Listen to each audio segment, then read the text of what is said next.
राधे गुरुजी। ये मेरे चरणों में आपका कोटि कोटि प्रणाम। ये मेरे चरणों में आपका कोटि कोटि प्रणाम।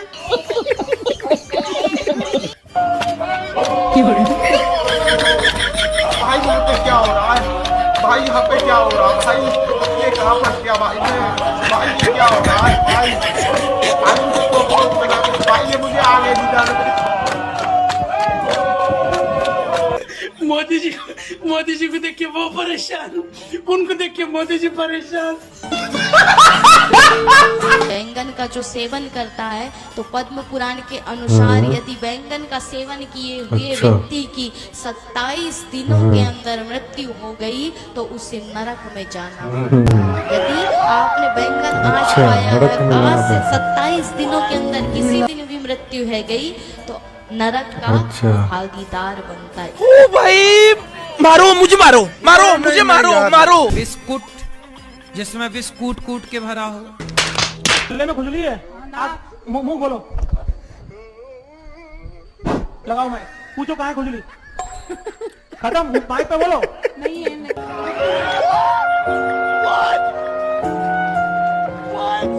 स्त्रियों को कभी भी दंडवत प्रणाम नहीं करना चाहिए, नहीं करना चाहिए, पट लेटना नहीं चाहिए जमीन पर। कहते हैं कि स्त्रियों के जो स्तन होते हैं उन स्तनों का जब भार पृथ्वी पर पड़ता है तो पृथ्वी उस स्तनों के भार से डगमगाने लग जाती है। 70 साल की ऊपर के आपके पर किसी भी परिवार में बुजुर्ग माता पिता है, अब उनका इलाज का खर्चा ये उनका बेटा करेगा। जी हाँ, 70 साल के बुजुर्गों के लिए काम जो है उनका बेटा करेगा, जिसकी उम्र जो है 74 बरस है। मैं गुरुजी बनना चाहती हूँ आपकी। बिल्कुल आप बन जाओ मेरी गुरुजी। तो मुझे क्या करना होगा आप बताइए ना। हाँ तो आप तो गुरु हो ही, माँ तो गुरु होती है, आप तो ऑलरेडी गुरु हो। मैं आपको गुरुजी बनाना चाहती हूँ। सॉरी।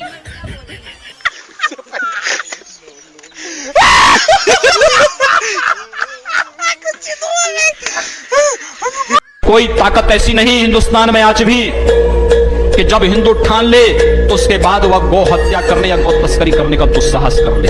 ठीक है, कुछ लोगों के लिए गुनाह हो सकती है, हमारे लिए गाय माता है।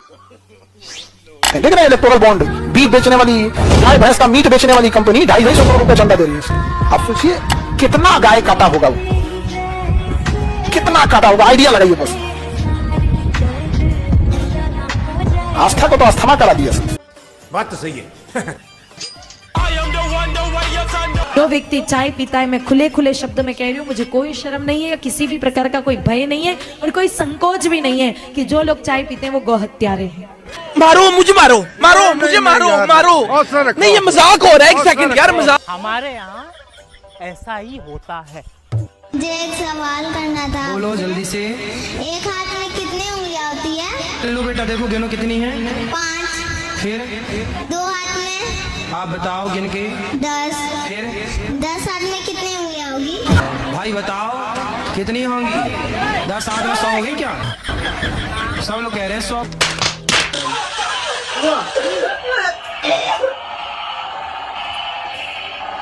और ये भी एक फैक्ट है कि सबसे मूर्ख इंसान सबसे बड़ा धर्मगुरु बनता है। बात तो सही है। भारत जिस साइंटिफिक अप्रोच से आगे बढ़ रहा है, हम उसके नतीजे भी देख रहे हैं। साइंस के क्षेत्र में कैसे कैसे लोग रहते हैं यार यहाँ पर। संसार के हर व्यक्ति के, चाहे पशु हो या व्यक्ति, उसके मूत्र से दुर्गंध निकलती है, पर एक गाय का मूत्र ऐसा है जिसके मूत्र से भी खुशबू निकलती है। कितने तेजस्वी लोग हैं हमारे पास, कितने शानदार विचार रखते हैं जी। आपने कभी गाय के गोबर से अपने मुंह को धुला? नहीं। केमिकल युक्त फेस वॉश आप यूज करते हैं, लेकिन शुद्ध गाय का गोबर। क्या कहना क्या चाह रहे हैं भैया? इस गोबर से नहाने से चमड़ी का कोई भी रोग हो, मैं गारंटी लेता हूँ, चमड़ी संबंधी कोई भी रोग हो समाप्त हो जाएगा। इतनी ताकत गोबर में है। अरे बाबा कोई बात नहीं, ये है।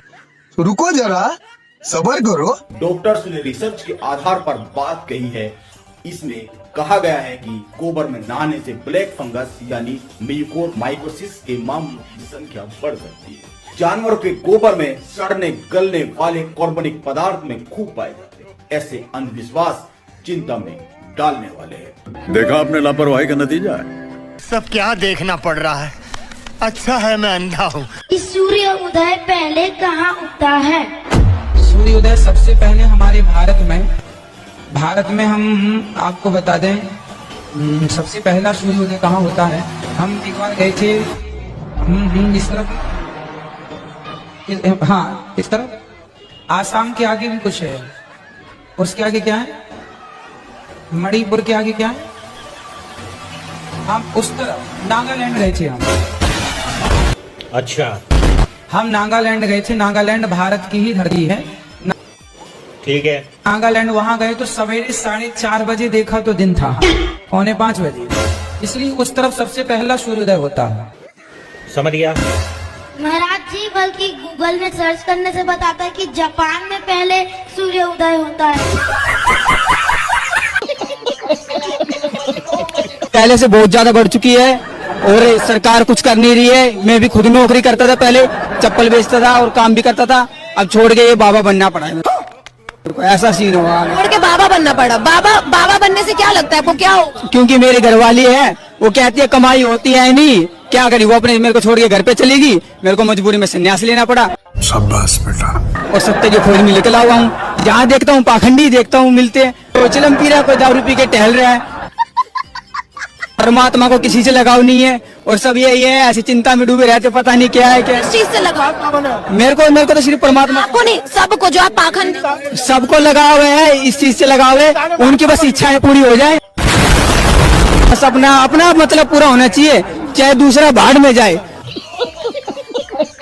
ये उत्तर तो हमने 6वीं 7वीं में पा लिया था। 70 में क्या जोड़े कि 17 हो जाए, माइनस के 53। अरे माइनस प्लस नहीं लगेगी। हिंदी से लिखो 70 और फिर हिंदी से लिखो 17, आ की मात्रा जुड़ जाएगी। अब इस हिसाब से तो स्कूल और कॉलेजों में पढ़ाने वाले जितने भी मैथ्स के टीचर हैं उनको निकाल देना चाहिए, क्योंकि आगे जब भी स्टूडेंट नीट, जेईई या सीए का एग्जाम देता है वो बस काखा गा लगा के सारे सही आंसर बता सकते। जिसको संतान नहीं होती वो गाय को गेहूँ खवाए, ठीक है, और गेहूँ जब उसके गोबर से वापस आए, समझ गया, तो उसको धुल करके, उसे सुखा करके, उसको पीस करके उस आटे की रोटी बनाकर भगवान को भोग लगाकर वो रोटी खाने से संतान प्राप्ति होती है। कैंसर की बीमारी का यदि कोई इलाज है तो केवल हल्दी, 1 चम्मच सवेरे हल्दी खाओ, 1 चम्मच शाम को कच्ची हल्दी खा के पानी पियो, और दिन में 4 बार गौमूत्र ग्रहण कीजिए, तो भी कैंसर जैसी बीमारी को भी गौमूत्र ठीक करता है। गौमूत्र पीने से अर्थराइटिस अच्छा होता है, टॉक्सिन्स, ऑक्सीडेंट्स, ESR बढ़ा हुआ, ASO बढ़ा हुआ, RA फैक्टर बढ़ा हुआ, जितने भी यूरिक एसिड बढ़ा हुआ, जितनी भी गंदगी शरीर में बढ़ी हुई पूरी की पूरी क्लीन हो जाती है। अभी बदत है भाई, अभी बदत है। अब गोमूत्र से जुड़ी एक ताजा स्टडी ने इसके सेवन को लेकर बड़ा खुलासा किया है। देश के प्रतिष्ठित संस्थान IVRI यानी Indian veterinary research institute Bareilly के वैज्ञानिकों ने अपने ताजा शोध में दावा किया है कि गोमूत्र का सेवन इंसानों के स्वास्थ्य के लिए हानिकारक है। इस स्टडी में दावा किया गया है कि गोमूत्र में हानिकारक बैक्टीरिया होते हैं जो सेहत को नुकसान पहुंचा सकते हैं। गाय के बच्चे को बछड़ा होता है ना, बच्चा, उसको भी पता है कि मुझे दूध पीना है या मूत पीना है। इसलिए कहते हैं एजुकेशन इंपॉर्टेंट है। और जब बात एजुकेशन की आती है दोस्तों, क्योंकि इस मैप को देख लो, यूडाइस प्लस की 2018, 19 और 21-22 की रिपोर्ट्स के आधार पर अरविंद वैरियर ने ये मैप बनाया। इसमें आप देख सकते हो पूरे देश भर में 3 सालों के अंदर 60,000 से ज्यादा सरकारी स्कूल बंद हो गए। उत्तर प्रदेश और मध्य प्रदेश में सबसे ज्यादा सरकारी स्कूल बंद हुए हैं। इसके बाद उड़ीसा, आसाम, कर्नाटका, महाराष्ट्र, गुजरात, उत्तराखंड, ये आप खुद देख सकते हो। देश की पॉपुलेशन ऊपर बढ़ रही है और देश भर में सरकारी स्कूल बंद हुए जा रहे हैं। काम सफल नहीं होते, परेशान हो, बिल्कुल चिंता ना करो। नारियल बांध दो लाल रंग के कपड़ा में, साल में एक बार बागेश्वर धाम की पेशी प्रारंभ कर दो, बिना पर्चा बने ही आपके काम सफल होने लगेंगे। मैं नहीं मानता। वाचक बनने का फार्मूला जानते हैं क्या होता है? आप डिग्री मत पढ़ो, कोई पढ़ाई उड़ाई ना हो, बाबा बन जाओ, जटा बढ़ा लो और उसके बाद जा करके प्रवचन में करो, आओ हम तुम्हारी किस्मत बता रहे हैं। मेहनत करते हो लेकिन मन के मुताबिक फल नहीं मिलता। जनता कहे कि बिल्कुल ठीक कह रहे हैं बाबा। घर में कोई बीमार रहता है, इलाज कराते हो, ठीक नहीं होता। अरे मेरे दिल की बात कह दी आपने, बहुत मेहनत किया, नौकरी नहीं, बेटा बेरोजगार है, अरे एकदम यही लेकर आया हूँ, जाओ हरी चटनी की जगह लाल चटनी खाओ, दया वहीं रुकी है, जाओ तुम्हारा कल्याण हो जाएगा। मुर्गी के आगे से निकलता है कि अंडा पीछे से, और जो पीछे से निकले वो गू ही तो होता है। ये प्रोटीन नहीं, मुर्गी को गू है। यदि मुर्गी के गू में प्रोटीन है तो तेरी वाले में तो और घने विटामिन ही होते होंगे। अरे गू ही खाना है तो मोल का क्यों खाओ है? गू खाने लग गया। हम सोचते थे आदमी गू कैसे खाता है, तो कईयों को पता लगा मुर्गी का गू खाए। रुको जरा, सबर करो। दोस्तों अब आप लोग ये बताइए कि गौमूत्र गाय के आगे से निकलता है या पीछे से निकलता है? कि किस हिसाब से रामदेव बाबा के अनुसार अंडा खाना गू खाने के समान है और गौमूत्र पीना अमृत पीने के समान है। ये तो कुछ समझ के परे है। हमारे यहाँ ऐसा ही होता है। अगर आपको वीडियो पसंद आता है तो लाइक, शेयर एंड सब्सक्राइब जरूर करें और इस वीडियो के बारे में आपका क्या ख्याल है नीचे कमेंट बॉक्स में अपना राय जरूर रखें।